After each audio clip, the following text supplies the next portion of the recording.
Times of Sabarkantha. Aravalli જિલ્લાના સુપ્રસિદ્ધ યાત્રાધામ અતિ પ્રાચીન શામળાજી ખાતે આવેલ શામળાજી વિષ્ણુ મંદિર ખાતે લાઇટ એન્ડ સાઉન્ડ શોનું રાજ્યના યાત્રાધામ અને પ્રવાસન મંત્રી મુળુભાઈ બેરાના હસ્તે લોકાર્પણ કરાયું હતું।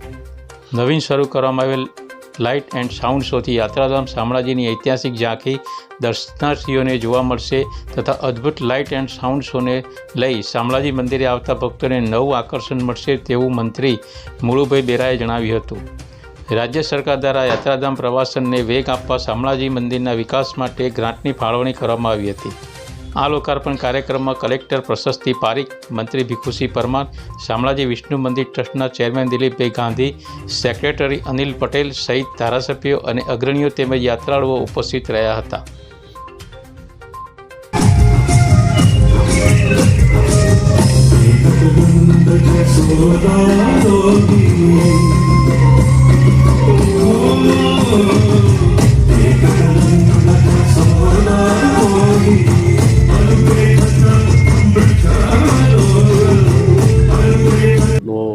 જે ખુલ્લો મૂકવામાં આવશે એટલે આવનારા યાત્રિકો છે એને ઇતિહાસ અને એક વધારાનો લાઇટ એન્ડ સાઉન્ડ શો જોવાનો એક સમય એને મળશે અને એના ઇતિહાસથી પણ ઉજાગર થશે।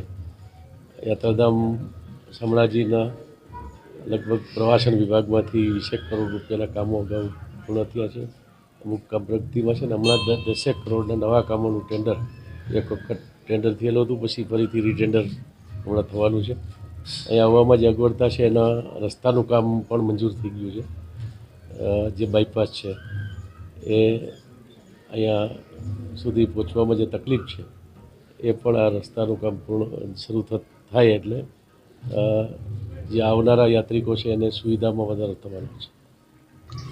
Ashok Parmar, times of Sabarkantha, Aravalli.